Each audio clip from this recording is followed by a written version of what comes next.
ভাবুন তো, আপনি বিদ্যালয় থেকে সবেমাত্র বাসায় ফিরেছেন।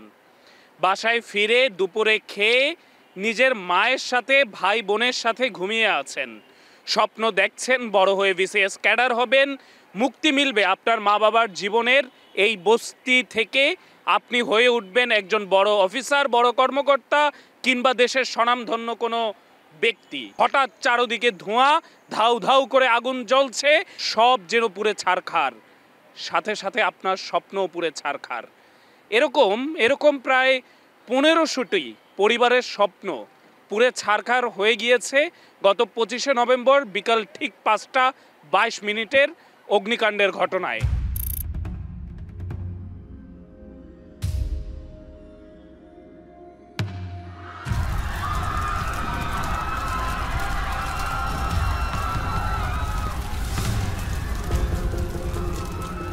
ঠিক ফায়ার সার্ভিসের ইউনিটগুলো যখন কাজ করছিল, সংবাদ মাধ্যমের নানানভাবে আমরা দেখতে পাচ্ছিলাম মানুষের আহাজারি। অগ্নিকাণ্ডের অনেক দিন পরেও কেমন আছেন সেই কড়াইল বস্তিবাসী তা জানতে আজকে আমাদের গন্তব্য কড়াইলের উদ্দেশ্যে।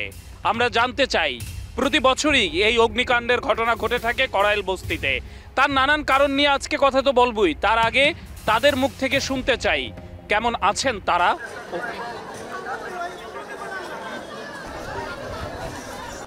ঢাকার কড়াইল বস্তির সরু গলি, মুহূর্তেই আগুনের ধোঁয়া আর পোড়া গন্ধে ভারী হয় ঢাকা শহর।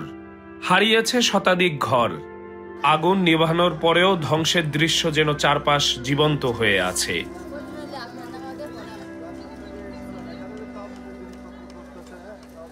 পুরীর দেহার বাতি যা কিছু ছিল কোনো কিছু তো নিবাইছি না। আমরা আমার কাছে আইসি ডিউটির থেকে, দাও দাও করে জ্বলতেছে, আর ঢুকতেই পারি নাই। 2 দিন বারাই তো আগুন রয়েছে, মানুষ তো কোনো দৌড়ে দাপে যায়, খালি জানডা বাঁচাইছে। আমার 5টা রুম, আমার বেড়া 50 লাখ টাকার মাল সামানা লইয়া খেতে হয়েছে। আমার ভাড়াট গ্যাস কোনো কিছু নিয়ে বাইরে চলে নাই, আর ঢুকতেই পারি নাই। আমরা পুরীটারে নিয়ে ওই মোড়া কথা ওই যে বিল্ডিং এর নিচে যে বয়ে থাকিয়া সারা রাত কাটাই, আর সকালবেলায় বাসাও খুঁজে যাবেন না। ই করতে করতে বড় দিয়ে যায় আমার মালিক বাসাউল্লাহ এনে টিং বাউ করতেছে। পরে দেখে যাইয়া সাবসবি না করে যে টুর্নামেন্ট একটা যে ব্যক্তি তাই এই অবস্থায় কেমন যায় না। খোলা আকাশের নিচে আশ্রয় নিয়েছে অসংখ্য মানুষ। কেউ হারিয়েছে নিজের ঘর, কেউ জীবিকা, আর কেউ প্রিয়জনের স্মৃতি। আমরা ঘুমাইতেছি এই জায়গায়, খোলা ময়দানে ঘুমাইতেছি। আগুন লাগার পর থেকে আমার মারে পাইতাছি না। আজকে 10 দিন চলতেছে আমার মারে আমরা পাইতাছি না। আমরা তো মার সঙ্গে আমরা শেষ হয়ে গেতেছি। আমরা কি কথা বলবো? আমরা অনেক কথা বলছি, আমরা তো অনেক জায়গা বিশ্রাইছি। আমার মাটার জন্য আজকে আমগো অবস্থা অনেক খারাপ। আমগো কোনো খাওয়া নাই, দাওয়া নাই, অনেক আমরা কষ্ট করতেছি আমার মার জন্য। অনেক জায়গা মাইকিং করছি, অনেক জায়গা লুক লাগাই রাখছি, কোনো জায়গা থেকে আমরা কোনো খোঁজ খবর পাইতাছি না। আগুনের পরবর্তী প্রতিটি ঘন্টা তাদের কাছে ভয়, অনিশ্চয়তা আর বেঁচে থাকার লড়াই।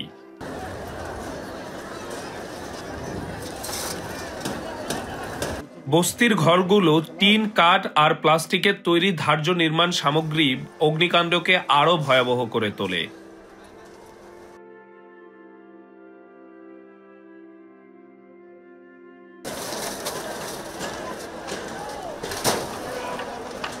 এরপর তার কোনো কিছুই না, ঘর যা ছিল মানুষের একজনের 1 লক্ষ 2 লক্ষ একটু রুম এটুক মানুষে খালি লইয়া থাকে কোনোবা, তো কোনো কিছু লাগে। আজকে 8 বছর 10 বছর 12 বছর ধরে এলাকায় থাকতে আসি। মানুষের তো রাস্তাঘাটেই তো খারে ঘুরে দিন কাটতে আসি, রাত কাটতে আসি। ঘুম নাই, খাওয়া নাই, গোসল নাই, বাথরুম টয়লেট কোনো কিছুই তো করা দেখতেছে না। খুবই একটা অসুবিধা আছে।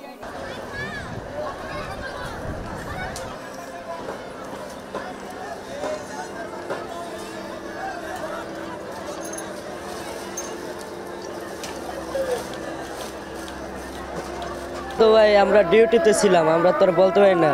রাত্রে এসে দেখি সব কিছু নাই। এখন কোনো রকম কষ্ট করে এখানে ঘুমাই। সরকারের কিছু দিলে আমরা পাই না, ওদিকের মানুষে নিয়ে যায়। অনেক কষ্টে আছে জায়গায়, পানি পাইতেছি না, খাইতে পারতেছি না, থাকতে কষ্ট হইতেছে, কিছু পাইতেছি না সাহায্য। আমার এই বন্ধু একটা টোকন আমার দেয় নাই, খালি এক বাটি ভাত দিতেছে, একটা কম্বল দিতেছে। এই যে ডাইনে বা টোকন দিতেছে, আমার টোকন দিতেছে না। আমার বাসায় রুম বেশি দেখে আমার দিতেছে না। আমার ভাড়া কেনা না খাই মরতে আছে। একটা কম্বল এই যে এক কান করে চাই আনকে খাবার ব্যবহার করতেছি। আমার বাসায় এসে গাইলি নিয়ে যায় যে দালালটা দালাল নিয়ে যায়। আমার বাসায় কোনো কিছু পাই নাই ভাই। কষ্ট দিয়েছে আর খাবার আইলি এই বাড়িটা বেশি বা গাই না খালি এই জায়গা বারাকে কাছে জিগাই দেন কিছু তো চাষা না মানে এতে গেল ওর সাইডে ডাক দিয়ে লয়ে গেছে দেন ডাহি ওই মুখ জায়গা কালকে রাইতে মনে করুন যে শেষে মুহামুহি কইরা এন আমরা 8 জন মাসে 4টা ডিব্বা না ব্যক্তি বন্ধ করে খাইছি, খাই কোনো জীবন বাঁচাইছি। তো এই হলো অবস্থা। যদি ওরা দিবার আইসর বাইরের লোকেরা ঝামেলা করতেছে, এটা প্রশাসনে যদি একটু নিয়ন্ত্রণ করে যদি যে আমরা যারা যারা বাসা রুমে বইয়া রয়েছে তাদের আগে দেওয়া দরকার। তোর আস্তায় আস্তে সাইরা দেশ কারণটা কি? আস্তায় দেওয়াটা তো ঠিক না। আমাদের ডিজি মহোদয় আমাদের যে মহাপরিচালক যিনি আছেন ওনার পক্ষ থেকে আমাদের যিনি এই উত্তর জোনের দায়িত্বে আছেন জনাব তুহিন স্যার, ওনার মাধ্যমে তার সহযোগিতায় আমরা নিজের হাতে বিতরণ করছি খাবারের স্লিপগুলো।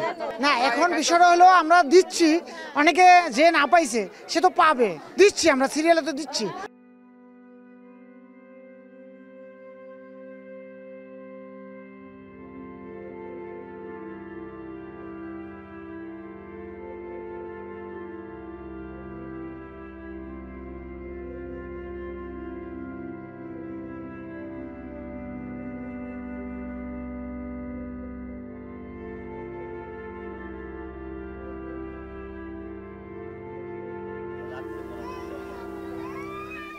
সিলিন্ডারটা লাগছে কেমনে, আমি আবার এই যে ওয়ালও বানিয়ে দিতেছি। আমার বাড়ি লেগেছে আগুন লাগছে, এই ওয়ালও বানিয়ে দিতেছি, নতুন ওয়াল করছি তো ওয়ালও বানিয়ে দিতেছি। আমার জামাই আছিল উপরে মানে 5 দিয়ে বানিয়ে দিতেছে, আমি নিচে দিয়া টাইনে আনতেছি। গ্যাস করে উঠটা কইতেছে আগুন লাগছে। আমি আবার এই গেট দিয়ে ঢুকছি আর জামাই লাভ দিয়ে দিতে পড়ছে। ওইরা আমি গেট দিকে ঢুকিয়া অন দিয়ে যে সিলিন্ডারের গ্যাসটা যে লবারটা ছিল, লবারের করে আপনি ফুস করে ছুটছে। ফুস করে ছুটটা আপনার কাপড় চোপড় আসিল, মানে অনেক কিছু আসিল, মানে কার্ডও আসিল, ধাম করে আগুন লেগে গেছে। আগুন লাগছে ঠিক 5 কি 10-এর মধ্যে। আমি রুমে ছিলাম, অফিস থেকে আসছি, আমার বাড়িতে একটা বের হয়ে বলতেছে যে ওই বাসায় আগুন লাগছে। কোথায় আগুন লাগছে? ওই সামনে বাসায়।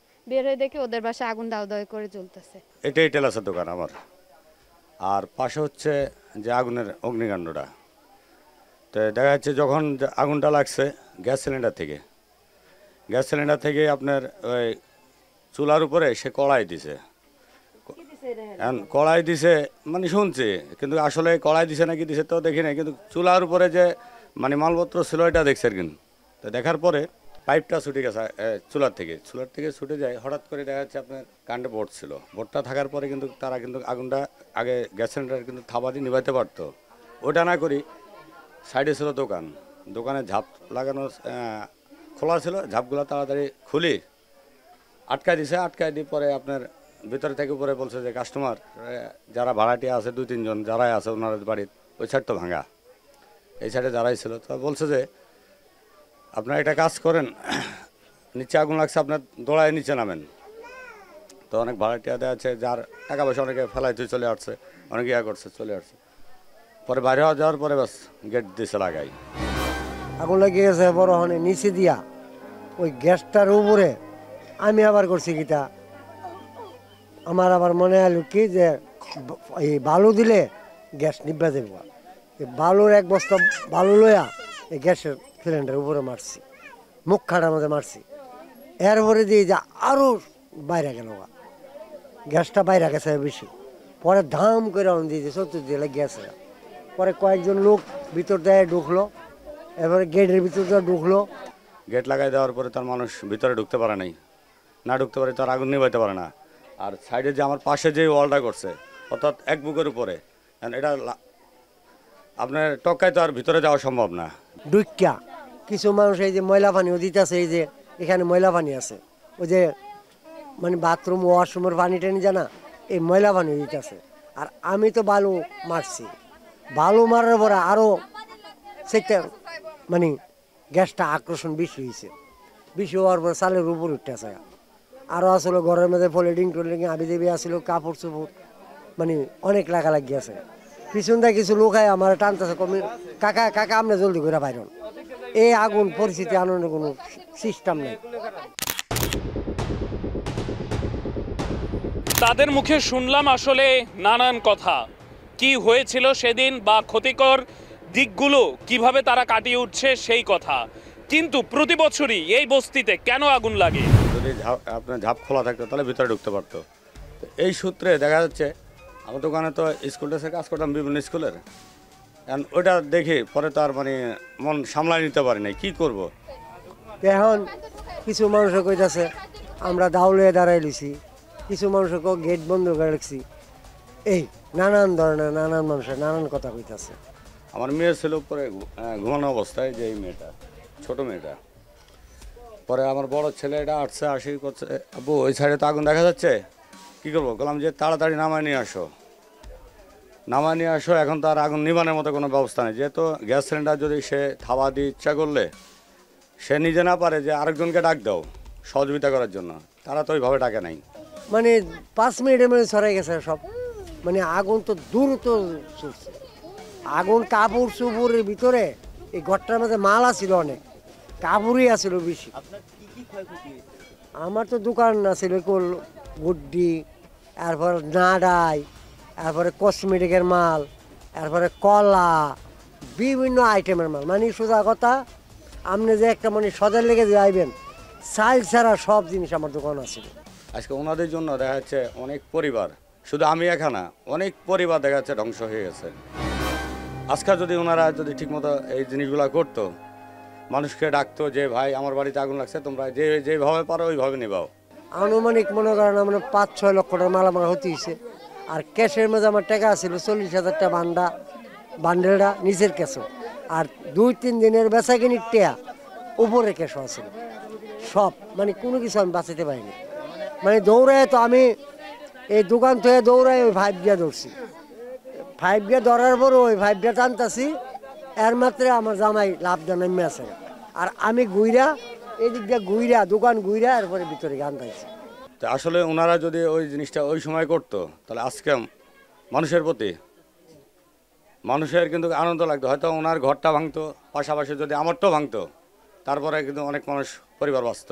আমার পরিবারের সদস্য সংখ্যা ছিল 4 মেয়ে, এই 2 ছেলে।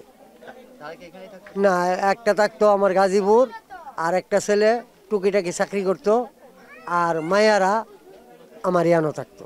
আপনারা এখানে যে গ্যাস সিলিন্ডার ব্যবহার করতেন, তো গ্যাস সিলিন্ডার মানে যে কোন কোম্পানির ব্যবহার করতেন? এটা কোন কোম্পানিটা আমি নিজেও কইতাম না।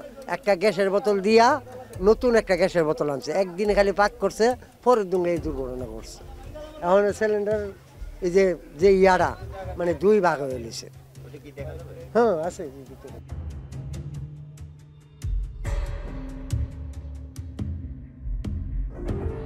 আমি হ্যাঁ বাড়িওয়ালার 4টার মেয়ে হই। হ্যাঁ আমরা গেটের সামনে খাড়ায় রয়েছিলাম, প্রথম আগুনটা লাগছে, পরে লাগার পরে ওই হেরা বাড়ির ভিতরে আমার খালা ঢুকছে, ঢুকার পরে খালতো বোন সবাই খেদাই দিছে, খেদাই দেওয়ার পরে আমার খালা চলে গেছে গা পিছন দিয়া, এই যে এদিক দিয়ে একটা গেট আছে, আবার এদিক দিয়ে চলে গেছে গা মাজারের এদিক দিয়ে। পরে যাওয়ার পরে তো আর হ্যাঁ খোঁজ খবর নিতেছে না। আমার মা এই জায়গায় ছিল, আগুন লাগার পর থেকে আমার মারে পাইতাছি না। আজকে 10 দিন চলতেছে আমার মারে আমরা পাইতাছি না। আমরা তো মার সঙ্গে আমরা শেষ হয়ে গেতেছি, আমরা কি কথা বলবো? আমরা অনেক কথা বলছি, আমরা তো অনেক জায়গা বিশ্রাইছি, আমার মাটা এখন পর্যন্ত নিখোঁজ, আমার মাটারে পাইতাছি না আমরা এখন। আমি আগুন লাগার সময় ছিলাম, আমার লাড়কি ব্যবসা আছে তো, লাড়কি আনতে গেছিলাম, দোকান বন্ধ ছিল, দুটো আমার সব দোকান রানিং ছিল, এখানে আমার এই ওয়াইফ ছিল থাকাকালীন, পরে দেখে যে এখানটা আগুন দিচ্ছে। আগুন লাগলো, আমার হচ্ছে মুদির দোকান আছে, ওই দোকানের সামনে মানে হঠাৎ করে একজন বললো যে আগুন লাগছে, তখন আমি হচ্ছে আমার দোকানের সামনে একটা টেবিল ছিল, টেবিলের উপর যে ডিম বাজারগুলো ছিল ওইগুলো হচ্ছে আমি উঠাচ্ছিলাম যে তাড়াতাড়ি করে দোকান শাটার বন্ধ করবো দেখে। আমাদের আগুন লেগে ঘরবাড়ি সব পুড়ে গিয়েছে, আশেপাশে যত ঘরবাড়ি আছে সব পুড়ে ছাই হয়ে গিয়েছে। এখন এখানে যে কাপড়ের দোকান, এটা তো কাপড়ের দোকান, এটা সব পুড়ে গিয়েছে। এই সাইডে অনেক কাপড় ছিল, এখান দিয়ে আগুন ঢুকে পুরো ছাই হয়ে গিয়েছে। বই খাতা খাতা কলম সব ছাই হয়ে গেছে। এখন স্কুলে সুন্দরভাবে যেতে পারছি না। স্কুল থেকে এখন আমাদের খাবার জামা কাপড় এগুলো দেওয়া হচ্ছে। তখন তো আমি মনে করছি যে ওদের বাসায় যখন আগুন লাগছে এই আগুনটা তো পুরো এখন যে বাতাস তখন দেখি এই মুহূর্তে আমি এই আগুন আর থামার মতো না। তখন আমি চিৎকার পাইরে কান্না শুরু করে দিছি যে আগুন 20 বছর ধরে মনে করেন নিম্নে ঢাকা শহরে আসছি, তখন এখানে জিলের মতো ছিল যে এরকম। আমি এটা অনেক ভরট করে গার্মেন্টসে চাকরি করে বাসা বাড়িতে কাজ করে ভরট করে করে এই জায়গাটা কিনছিলাম আমি 2 লাখ টাকা দিয়ে কিনে আরেকজনের থেকে নিয়ে এটা ভরট করে এই জায়গাতে বাড়ি করছি। পরে তাড়াতাড়ি করে শাটার নামাইছি, দোকানে আমি তালা লাগাইতে পারি নাই। পরে আমার এই সাইড দিয়ে আছে পোলাপানে আমার শাটার উঠাইয়ে মানে দোকানের ভিতরে মানে আমার সিগারেট যা ছিল উঠাই মানে নিয়ে গেছে, আর ভিতরে হচ্ছে আমার আগুন লেগে গেছে। আর ভাঙাড়ি দোকান মনে করেন কিছুই নেই। যখন মানে আগুন চলে আসে এখানে তখন আমি আপনার ভাই এখানে ছিল না, আমার বাচ্চার হাত ধরে আমার বাচ্চা ছিল কাঁদতেছে, বাচ্চার হাত ধরে নিয়ে আমি সরে চলে গেছি। তখন এই মুহূর্তে মানে যখন আগুন দেখতেছি যে ওই বাড়িটা যেই বাড়িতে লাগছে সেই বাড়িটা পুরার পরে পাশের বাড়িতে ধরছে, তখন আমি মনে করছি আমার বাড়ি আর থাকবে না। আমার মানে কি অনুমানিক, হ্যাঁ হ্যাঁ আমাদের বাড়ি না, আমার খালার বাড়ি। আমার খালার গেট আঙ্গু গেট একসাথে, ওই যে এই পাশে একই বাড়িতে, হ্যাঁ একই জায়গা লাগছি। আইসি অনুমানিক অনেকক্ষণ পর, মানে এমন ধরেন 4-5 ঘন্টা এরকম অনুমানিকে সে আগুন ফার্নিচার আসতেও পারে না, এদিকে রাস্তা চিপার কারণে। পরে দিয়ে আগুন যখন জ্বলে, আমার বাড়িটা আগুন জ্বলতেছে, আমি সামনে দাঁড়াচ্ছি, আমি নিজে কিছুই করতে পারতেছি না। ফায়ার সার্ভিসের লোকের আসতে অনেকখানি দেরি হয়ে গেছে। বলতে আমি অনেক পরে এগুলো পুরার পরে দেখছি যে ফায়ার সার্ভিসের গাড়ির হচ্ছে পানির লাইন ঢুকছে। বাধাটা নিয়ন্ত্রণে ছিল, মনে হচ্ছে রাস্তাঘাট মনে করেন ক্লিয়ার নাই, এই কারণে হচ্ছে ফায়ার সার্ভিসের গাড়ি ঢুকতে পারে না, এই জন্য আগুন নিয়ন্ত্রণে আনতে পারেনি। রাস্তা যদি ক্লিয়ার থাকতো, ফায়ার সার্ভিসের গাড়ি যদি ঢুকতে পারতো, তাহলে হচ্ছে আগুনটা সহজে নিয়ন্ত্রণ সম্ভব ছিল। জোড়াতালি দেওয়া তার, অবৈধ বিদ্যুৎ সংযোগ আর গ্যাস সিলিন্ডারের ত্রুটি সব মিলিয়ে বস্তির আগুন যেন সময়ের অপেক্ষা করা এক বিপর্যয়।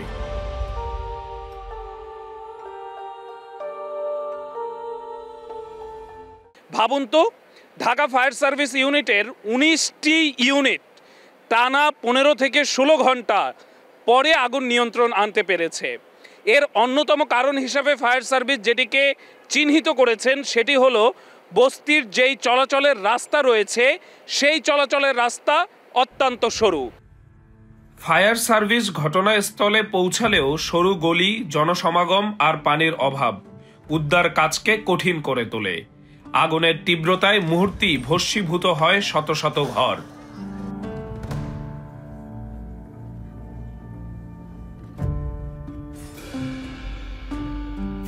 আমরা বাংলাদেশ জাতীয়তাবাদী দলের পক্ষ থেকে আমাদের দলের যে ভারপ্রাপ্ত চেয়ারম্যান জনাব তারেক রহমান, যেদিন 25 তারিখে এখানে করাল বস্তিতে যে আগুন লাগে, তারপর থেকে কিন্তু আমরা আমাদের বাংলাদেশ জাতীয়তাবাদী দলের পক্ষ থেকে আমরা কিন্তু এখানে কাজ করে যাচ্ছি। বিশেষ করে আমাদের ওই দিন ইমার্জেন্সি টিম ছিল এবং সেখানে যদি কেউ, যদিও আল্লাহর রহমতে বিশেষভাবে কেউ ওরকম ক্ষতিগ্রস্ত হয়নি, কেউ আহত হয়নি, তারপর আমাদের টিম ছিল যতটুকু যারা আহত হয়েছেন তাদেরকে আমরা তাৎক্ষণিক সেটা ব্যবস্থা নিতে পেরেছি। আমরা চেষ্টা করছি তাদেরকে সহযোগিতা করার জন্য, যে আমাদের ফ্রি মেডিকেল ক্যাম্প যেহেতু আমরা প্রেসক্রাইব করে তাকে ফ্রি ওষুধ দিয়ে দিচ্ছি। এবং আমরা গতকালকেও আমাদের এখানে ক্যাম্প করেছি, সেখানে আমাদের দেখা গেছে যে প্রায় 1200 রুগীকে আমরা চিকিৎসা দিয়েছি গতকালকে। এবং আজকে আমরা এই পর্যন্ত সকাল থেকে আমাদের আমাদের দেখা গেছে সকাল থেকে 500-র উপরে আমাদের রুগী কিন্তু আমাদের অলরেডি চলে গেছে। আমাদের প্রেসক্রিপশন অনুসারে যে আমাদের প্যাডগুলো আছে সেখানে আমরা 10টা প্যাড অলরেডি শেষ করে ফেলেছি। তাতে বোঝা যাচ্ছে যে আমাদের যে গতকালকে হয়তো আজকে রুগীর সংখ্যা বেশি হবে, কারণ গতকালকে আপনাদের মাধ্যমে তারা জানতে পেরেছে যে আজকে আমাদের এই ক্যাম্পটি চলবে। মানে যারা ক্ষতিগ্রস্ত হয়েছে, যাদের পুড়ছে, তার থেকে যাদের কোনো কিছু হয় না তারাই যা হাতায় নেওয়া নিতেছে, কিন্তু প্রচুর পরিমাণে আপনার এত পরিমাণে সহযোগিতা আইতাছে, অনেক মানে যতটুকু দেখছি প্রচুর পরিমাণে সহযোগিতা আসছে, কিন্তু যাদের পাওয়া দরকার ছিল তারা পায় না। এই যে টুকেন নিয়ে আসে ওই জব নিয়ে গেল, আমরা কি নিয়ে পাই না, আমরা খানা বেগের মত আছি, আমার অবস্থা দিয়ে কি হয়েছে, নাই ঘর বাড়ি নাই কিছু নাই, এটা পড়ন আমরা কি করবো, আমরা কই যাবো অসহায়। মানে কি বলবো, এখানে আজকে 3-4 দিনের মধ্যে প্রচুর খাবার পাইছি, এটাও একটা খাবারের স্লিপ। মানে আসে না যে এই যে আমার একটা দোকান পুড়ে গেছে, রুম পুড়ে গেছে আমার, মানে আমাদের তো দরকার হয়েছে যে যেটা আমাদের হেল্প হয়। যেমন ধরেন এই খাবারটা না দিয়ে যদি 500 টাকা দিত হাতে, এটা দিয়ে আমি কোনো কিছু করতে পারতাম, খাবার তো মানুষ যে কোনো পর্যায়ে যে কোনো পরিস্থিতিতেই মানুষ জোগাড় করতে পারে, কিন্তু যেটা দরকার যাবতীয়, যেমন কম্বল দরকার, বাচ্চাদের আশাক পোশাক দরকার, যেমন বাচ্চাদের খাতা বই খাতা পুড়ে গেছে এগুলো দরকার, এগুলো একটু বেশি দরকার, বেশি প্রয়োজন আর কি।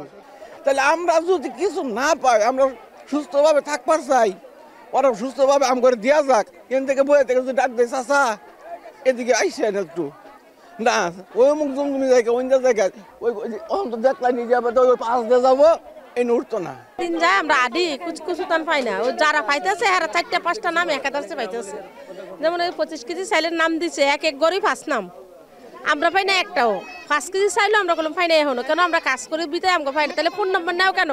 আমরা ফোন দিলে আমরা বাইরে আইসা বলবো, হ্যাঁ ফোনও দেয় না। তাহলে হ্যাঁ তো নির্দিষ্ট লোকেরা তো কার্ড দিয়ে দিতেছে, যার যার মতো হ্যাঁ হ্যাঁ দেয়। যেমন আপনি গেলে আপনারই খাতায় দেয়, আমি গেলে আমারই খাতায় দেয়, হ্যাঁগোর মতো হ্যাঁ দেয়, কেউ দেয় না। তাহলে আমগুলো তো ধ্বংস হয়েছে, আমরা তো কাজে ছিলাম, পিন্দনের কাপড়টাই পরানো ছিল, আর তো কিছু করতে পারি নাই। আমি তখন কাজে ডিউটিতে, না পুড়ছে তারাও পায়। আপনার কি কি ক্ষয়ক্ষতি হয়েছে? আমার ঘরের যত জিনিস আছে সবই পুড়ছে, কোনো কিছু বাদ নেই। আমার কোনো পরনের কাপড়টা ছাড়া আমার কিচ্ছু ছিল না, নাই এখনো নাই।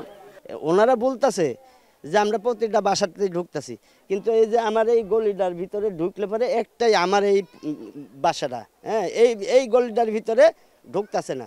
যদিও ডাকতে যাইতাছি, ওনারা বলতেছে যে যান বাসায় যান, আমরা আসতেছি। না ইনশাল্লাহ সবাই কম বেশ পাচ্ছে, যারা দেখাচ্ছে যাদের বাড়ি ঘর পড়া জানে তারাও পাচ্ছে, যাদের বাড়ি ঘর গেছে তারাও পাচ্ছে, হয়তো কম আর বেশ। আমরা আগের মুহূর্তে যা করতাম সেটাই করতেছি। এখন কিছুদিন খাবার টাবার হয়তো এখনো বাইরের থেকে দিছে, খিচুড়ি মিচুড়ি দিত, ভাতটা তো মাঝে সাঝে দিত। এখন যেখানে কাজ করি সেখান থেকে খাবার টাবার নিয়ে আসতেছি, নিয়ে এসে খাওয়া দাওয়া করতেছি কোনো রকম। 2 বেলার 3 বেলার খাবার 1 বেলা খাচ্ছি, এরকম করে আপাতত আছি। এখন এখান থেকেও হয়তো দেখা যায় যে সারাদিন পরে একবার হয়তো খাবার দেয়, ওই অনেক দূরে দূরে খাবার দেয়, এত দূরে যায় তো খাবার নেওয়া সম্ভব না। যারা হয়তো বা এখানে নেতা কর্মী আছে, ওদের সাথে হয়তো বা বললে পারে, ওনারা আবার কি করে ধরেন ওই লোক বাছাই করে ওনাদেরকে ওরকমভাবে বিতরণ করে। যেহেতু হয়তো সরকার নাই, কোনো সরকার নাই, তারপরে তো দেখা যাচ্ছে বিভিন্ন এনজিও কোম্পানিতে যারা আসে তারা তো সবাই দিচ্ছে। আমরা মনে করি কোনটা যে সরকারের তরফ থেকে হোক আর যে কোনো প্রতিষ্ঠানের তরফ থেকে হোক, যদি এরকম সহযোগিতা করতে চায় তাহলে পরে মনে করেন যে নিজে আসি বাসা একটু কষ্ট পরিশ্রম হলে ওদের নিজস্ব লোক আছে, ওদের নিজস্ব লোক দিয়ে মনে করেন যে এরকমভাবে বাসা ঢুকি যদি যোগাযোগ করবো। এরকমভাবে দেখা গেল আমার নাম আজিজুল, আমি বাড়িওয়ালা এখানে, আমার পাশের বাড়িকে তার পাশের বাড়িকে এরকমভাবে উল্লেখ করে নিতে হবো, তাড়াহুড়ার কোনো প্রয়োজন নেই। মানে যদি এগুলা তো দান মানে অনুদান, আপনার মনের তরফ থেকে। মৃত্যু সবারই আছে, আজ হোক আর কাল হোক, কিন্তু আমি মনে করি যে আমার বাড়ি এই যে এখানে, আমার বাড়ির পরের বাড়ি কার, তার পাশের বাড়ি কার, এরকমভাবে উল্লেখ করি নিলে পারে মানে ওই যে আপনার যেমন অনুদান দিবেন তখন আপনারই লোক সেটিং থাকবো, কোনো নেতাকর্মী থাকবো না। আবার ধরেন যে এখানে অনেক হয়েছে কি যে বাড়িওয়ালার হাতে দিছে, এখানের বাড়িওয়ালারা এত পরিমাণে ভদ্র যে ওটা ভাড়াটিয়ারদের মাইরা দিতেছে। যেমন ধরেন উনি তো বাড়িওয়ালা, ওনার তো এটা বোঝা উচিত যে আমার তো মাটি আছে, আমি আবার ছাপড়া খাড়া করতে পারবো, আমাদের ভাড়াটিয়াদের যা আছে ওদের তো আর কোনো কিছু নাই। সরকারকে বলতে চায় যারা ক্ষতিগ্রস্ত হয়েছে সম্পূর্ণ পুনর্বাসন, যারা ক্ষতিগ্রস্তকে স্থাপন করুক, যারা একদম যাচাই বাছাই করে তাদেরকে যেন দেওয়া হয়, এটাই আমাদের সরকারের কাছে আবেদন। প্রতিটি অগ্নিকাণ্ডে আমাদের একই প্রশ্ন ফিরিয়ে আনে, কবে নিশ্চিত হবে বস্তিবাসীর নিরাপদ বাসস্থানের অধিকার? তাদের মুখে শুনলাম আসলে কেন কি কারণে কড়াইল বস্তিতে আগুন লাগে সেই চিহ্নিত তারা করতে না পারলেও তারা যেটি করতে পারছেন সেটি হলো ক্ষতিকার প্রভাবগুলো কি, তাদের জীবনে কি প্রভাব পড়ছে। বিশ্লেষকরা অনেকেই মনে করে থাকেন যে কড়াইল বস্তিতে প্রতি বছর আগুন লাগার পিছনে অন্যতম বড় কারণ বস্তির টিনের চাল, কাঠের ঘর, নানান খড়কুটো দিয়ে যেহেতু তাদের ঘরগুলো তৈরি হয়, সে কারণেই মূলত আগুনের তৈরি হওয়ার পরে আগুন নিয়ন্ত্রণে আনা কঠিন হয়।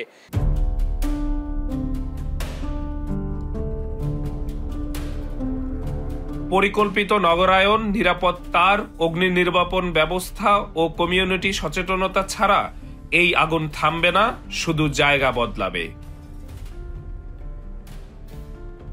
করাইলের আগুন নিভে গেছে, কিন্তু বস্তিবাসীর জীবনে আগুন এখনো জ্বলছে। তারা অপেক্ষা করছে সহায়তার, পুনর্বাসনের আর সবচেয়ে বেশি নিরাপত্তার। পিছনের লাল লাইটের বিপদ সংকেতের মতোই যেন ঢাকাবাসীর, ঢাকা না পুরো বাংলাদেশেরই জনগণের জীবনে এরকম অগ্নিকাণ্ডের বিপদ ঝুঁকি দিনকে দিন বেড়েই চলেছে। দিনকে দিন বেড়ে যাচ্ছে আমাদের জীবনযাত্রার যেই ঝুঁকিগুলো রয়েছে, জীবনযাত্রার যেই সমস্যাগুলো রয়েছে, সেই সমস্যাগুলো যেন বেড়েই চলেছে। একমাত্র মানুষের সচেতনতাই পারে এই সমস্যাগুলোর মোকাবেলা করতে। আজ করাইল বস্তিতে আগুন লেগেছে, আপনারা সেটি টিভিতে লাইভ সম্প্রচার আপনি ফ্ল্যাটে বসে দেখছেন। যদি আমরা সকলে এই অগ্নিকাণ্ডের ব্যাপারগুলোতে সচেতন না হই, যদি আমরা গণসচেতনতা গড়ে না তুলি, তাহলে মনে রাখবেন আগামীকাল আপনারই ফ্ল্যাটে আগুন লাগবে আর অন্য কোনো অট্টালিকায় বসে অন্য কেউ সেটি লাইভ সম্প্রচার দেখবে। নতুন কোনো বিষয়, নতুন কোনো স্থানে আবারও সারা দাও বাংলাদেশ টিম হাজির হবে নতুন কোনো সমস্যা নিয়ে। সে পর্যন্ত ভালো থাকুন, সুস্থ থাকুন, আমাদের সঙ্গেই থাকুন। ধন্যবাদ আপনাদের সকলকে।